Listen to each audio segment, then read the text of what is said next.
اچھا اگلا سوال علی بھائی جو آیا ہے کسی بھائی نے کیا ہوا ہے، یہ مجھے تو پتہ بھی نہیں کہ سوال بھی درست ہے یا نہیں. عموماً پاکستان، انڈیا اور بنگلہ دیش کی حنفی عوام میں یہ مشہور ہے کہ گھوڑا کھانا مکروہ ہے، یہ تو خیر پتہ ہی ہے، جبکہ دوسری طرف ترکی میں حنفی لوگ گھوڑے کا گوشت اور کباب بڑے شوق سے کھاتے ہیں. یہ تو ٹھیک ہے بات، مجھے یہ پتہ صحیح ہے بات. جی جی، دونوں میں اتنا کئی لوگ ترکی میں گئے ہیں، انہوں نے کھا دونوں میں اتنا فرق کیوں ہے؟ یہ سوال کسی بھائی نے پوچھا ہے. ہاں، فرق اس لیے ہے کہ جو کہانیاں ہوتی ہیں نا وہ ہر علاقے کی اپنی ہوتی ہیں. میں آپ کو ایک فرق بتاتا ہوں کہ یہاں پنجاب کے اندر دیوبندی جو ہے نا وہ فرض نماز کے بعد دعا کرتے ہیں، اور جب بریلوی نماز جنازہ کے بعد دعا کرتے ہیں تو کہتے ہیں یہ ثابت ہی نہیں ہے. تو جب ہم ان سے پوچھتے ہیں کہ چلیں یہ تو ثابت نہیں جو آپ فرض نماز کے بعد کر رہے ہیں یہ ثابت ہے، وہ کہتے ہیں نہیں یہ بھی ثابت نہیں، یہ بزرگوں نے بتایا. اچھا تھوڑا سا آپ لاہور کی طرف جائیں، رائے ونڈ چلے جائیں، وہاں فرض نماز کے بعد دعا نہیں ہوتی. ہم کہتے ہیں یہاں کے بزرگ چینج ہو گئے ہیں. رائے ونڈ کے جو دیوبندی ہیں وہ فرض نماز کے بعد اجتماعی دعا نہیں کرتے، سنت اذکار کرتے ہیں. تو سر جو بدعت ہوتی ہے نا وہ ہر جگہ کی ڈیفرنٹ ہوتی ہے، سنت پوری دنیا میں ایک ہی ہوتی ہے. تو جس طرح ہر علاقے کی کہانی ڈیفرنٹ ہے نا، تو یہ گھوڑے والی کہانی سب کانٹیننٹ کی ڈیفرنٹ ہے. ادھر تو خیر ہر چیز ہی ڈیفرنٹ ہے، ادھر کا سنی بھی ڈیفرنٹ، ادھر کا شیعہ بھی ڈیفرنٹ. ٹھیک ہے، یہ سب کانٹیننٹ کی کہانی ہے. ٹرکی کے اندر سر جو ہے نا وہ باقاعدہ آپ کو پتا میجارٹی تو حنفی ہیں سارے ہی آلموسٹ، اور وہاں پہ ہوٹلوں میں یعنی گھوڑے پکتے ہیں، گھوڑے کے کباب پکتے ہیں، اور آپ کو کڑھائی بھی گھوڑے کی ملتی ہے، بریانی بھی مل جائے گی، بڑے شوق سے کھاتے ہیں. بلکہ وہ میں آپ کو بتاؤں میرے آفس کے کلیگ ہیں، وہ آفیشل ٹور پہ نا ٹرکی گئے ہوئے تھے، تو وہ کہنے لگے کہ جی ہمارے سامنے نا لا کے انہوں نے نا یعنی کباب رکھے. ظاہر ہے وہاں مسلمان ہیں، مسلمان کے پاس جب آپ گئے ہیں تو وہ حلال ہی رکھیں گے. کہتا ہم نے کھایا بڑے ٹیسٹی یعنی نا کباب تھے نا وہ. اچھا. تو ہم نے کھانے کے بعد نا اینڈ پہ پوچھا کہ یہ کباب کس گوشت کے تھے، چھوٹا تھا بڑا تھا کیا ہے، بڑا ٹیسٹی ہے.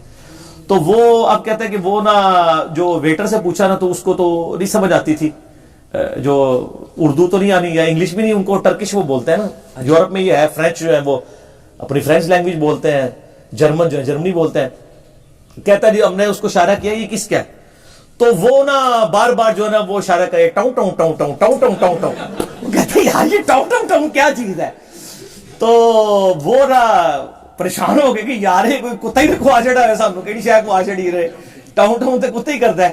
تو وہ پھر جب ان کے ساتھیوں نے بتایا کہ جی یہ گھوڑا ہے، تو وہ بیچارہ وہی اشارہ کر سکتا تھا، ایسے سے بھی ساتھ کرتا تھا. تو یہ سب ٹاؤں ٹاؤں جو ہے نا اتنے مولوی نے ٹاؤں ٹاؤں کیتی ہے نا، انہوں نے انہوں نا مکرو اور اس طرح کے نا بکواسات لکھ کے نا امت کو دور کیا ہے اور پھر بلیم لگایا. حالانکہ سر بخاری اور مسلم دونوں میں حدیث موجود ہے کہ جابر بن عبداللہ رضی اللہ تعالیٰ عنہ کہتے ہیں کہ نبی صلی اللہ علیہ وآلہ وسلم نے غزوہ خیبر کے موقع پر پالتو گدوں کے گوشت کو حرام فرما دیا اور ہمیں گھوڑوں کا گوشت کھانے کی اجازت دے دی. یعنی وہ گدے کا گوشت پہلے بھی کھا رہے تھے، کیونکہ بخاری والے طریق میں آتا ہے کہ ہم غزوہ خیبر کے موقع پر گدے کا گوشت پک کے تیار ہو چکا تھا اور ہنڈیا فائنل ہو چکی تھی، تو ایک نبی علیہ السلام کے منادی نے اعلان کیا کہ یہ حرام ہے، تو وہ ہنڈیا پکی، انہوں نے کہا چلو ہن کھا لینے بعد تو حرام ہوئے گا. اے تسی کہندے ہو کہ بس جی اے نیت کر لی ہے داڑھی دی انشاءاللہ رکھنی ہے پوری نیت ہے. انہوں نے کہا ہنے ہی الٹو الٹ دی، اور اس حدیث سے پتہ چل گیا کہ یہ حلال ہے. البتہ ایک کمزور سی روایت ہے ابو داؤد کے اندر جس کو خود اس کے کمزور ہونے کے لیے اتنا ہی کافی ہے کہ اسے حنفی بھی کمزور کہتے ہیں. ٹھیک ہے کہ جی نبی علیہ السلام نے گدوں اور گھوڑوں کے گوشت کھانے سے منع فرمایا. خالد بن ولید رضی اللہ عنہ سے روایت ہے، لیکن وہ اتنی جعلی روایت ہے کہ اس کو حنفی بھی جعلی کہتے ہیں، لہذا اس کو پیش کرنے کی ضرورت نہیں ہے. اور آپ کو مزے کی بات بتاؤں، طحاوی شریف سنے ہیں تسی؟ بڑا مشہور شرح معانی الاثار، یہ امام طحاوی رحمہ اللہ تعالیٰ متوفی 321 ہجری کی حدیث کی ایک کتاب ہے، اور فقہ حنفی بھی ساتھ انہوں نے نا امام حنیفہ کے اقوال بھی لکھے ہوئے ہیں، اور یہ 30 صدی کا مجدد بھی مانتے ہیں حنفیین کو. ہم بھی ان کا ریگارڈ کرتے ہیں، محدث ہیں، اور یہ حدیث کی کتاب ہے شرح معانی الاثار. تو بعض اسے معانی الاثار کہتے ہیں، لیکن یہ معانی الاثار ہے، یا وہ ڈائریکٹ الاثار کے ساتھ مل جائے گی. تو آلموسٹ کوئی تقریباً 6,500 کے قریب احادیث ہیں، اس میں ساتھ ساتھ حدیث کے کامنٹس میں نا وہ فقہ بھی مرتب کرتے ہیں. پہلے وہ یہی والی روایت لے کے آئے ہیں جو ابو داؤد والی ضعیف روایت ہے کہ گھوڑوں کے گوشت سے منع کیا، پھر ساتھ وہ لکھتے ہیں کہ امام حنیفہ اسی کے تحت جو ہے نا گھوڑے کے گوشت کو صحیح نہیں سمجھتے تھے. لیکن پھر بعد میں نا وہ حدیث لے کے آئے بخاری اور مسلم والی، جابر بن عبداللہ والی، پھر انہوں نے نا تھوڑا چوڑے ہو کے لکھا کہ جی ساڈے تے الزام لاندے اسی صحیح حدیث نو نہیں مندے. دیکھو انہی صحیح احادیث کی بنیاد پر جو ہمارے صاحبین ہیں یعنی امام محمد اور امام ابو یوسف, انہوں نے گھوڑے کے گوشت کے کھانے کی اجازت دی ہے. سر ان کی اجازت کی امت کو ضرورت نہیں ہے, آپ کو ضرورت ہے. ہمارے پاس تو حدیثیں موجود ہیں, تو ان کا اجازت دی ہے. اور یہ اس بات کا ثبوت ہے کہ ہم قیاس اور اجتہاد پہ نہیں چلتے بلکہ متواتر احادیث پہ چلتے ہیں. جب متواتر احادیث موجود ہیں کہ گھوڑے کا گوشت حلال ہے تو ہم اس کے کھانے کے قائل ہیں. یہ جناب تحوی شریف میں لکھا ہوا ہے, جو فقہ حنفی کی واقعی جینون ایک کتاب ہے. جو آپ اکثر پوچھتے ہیں نا جی فقہ حنفی کی ریٹن فارم میں, یہ بعد میں جو ادایا, یہ فتاوی علمگیری, یہ تو بعد کی پیداوار ہے نا. تحوی شریف اس وقت لکھی گئی ہے. تحوی شریف تو اس کو یہ کہتے ہیں, ویسے یہ شرح معانی الاثار ہے کتاب کا نام, اردو میں ترجمہ ہو کے آ چکی ہے. اس کے اندر باقاعدہ ہم انشاءاللہ اس میں جے پی جی بھی اس کا ایڈ کر دیں گے. اس کے اندر باقاعدہ انہوں نے لکھا ہے کہ ہم تو حدیث پہ چل رہے ہیں اور ہم گھوڑے کو حلال سمجھتے ہیں.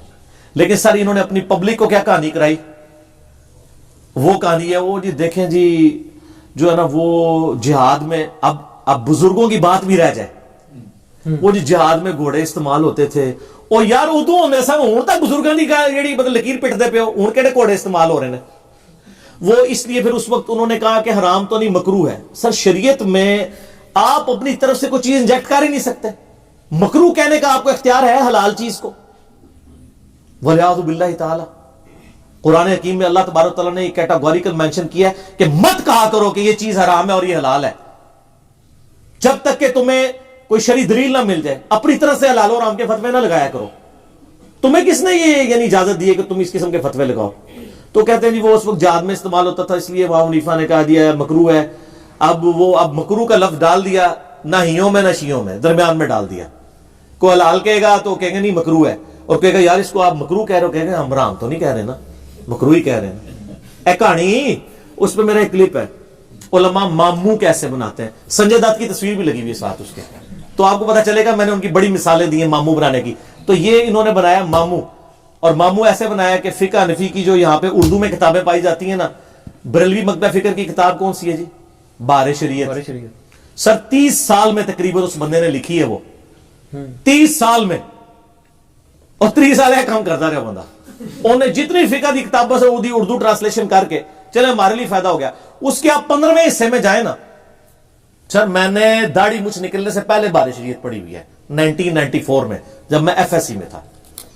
15ویں حصے میں انہوں نے جا کے لکھا ہے کہ جی جو گھوڑا ہے نا جی, یہ جہاد میں جو کہ استعمال ہوتا ہے اس لیے اس کی ممانعت ہے. اب یہ ان کو پتہ ہی نہیں ہے کہ یار خدا کے لیے آپ یہ لکیر پیٹنا بند کرو, اب بتاؤ لوگوں کو حلال ہے. ٹھیک ہے جی, وہ جہاد کی وجہ سے دے دیا تھا کہانی. اچھا یہ تو ہو گیا جو فقہ حنفیہ بریلویہ. اب ان کے جو چھوٹے بھائی ہیں فقہ حنفیہ دیوبندیہ, ان کی مشہور کتاب کون سی ہے, بہشتی زیور. ہائے دیکھو سارے کو پتہ ہے.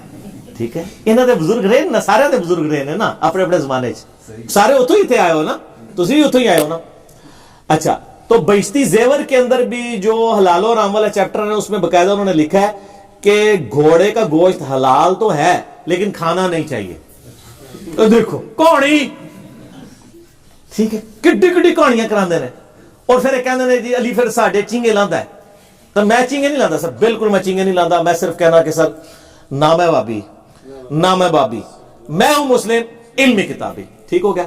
تو یہ میں نے آپ کو دونوں کے الگ الگ حوالے اس لیے دیے ہیں کہ یہ دونوں بھائی ایک دوسرے کو ماننے کے لیے تیار نہیں ہے, حالانکہ یہ جائز اولاد ہے روحانی ایک ہی بزرگ کی.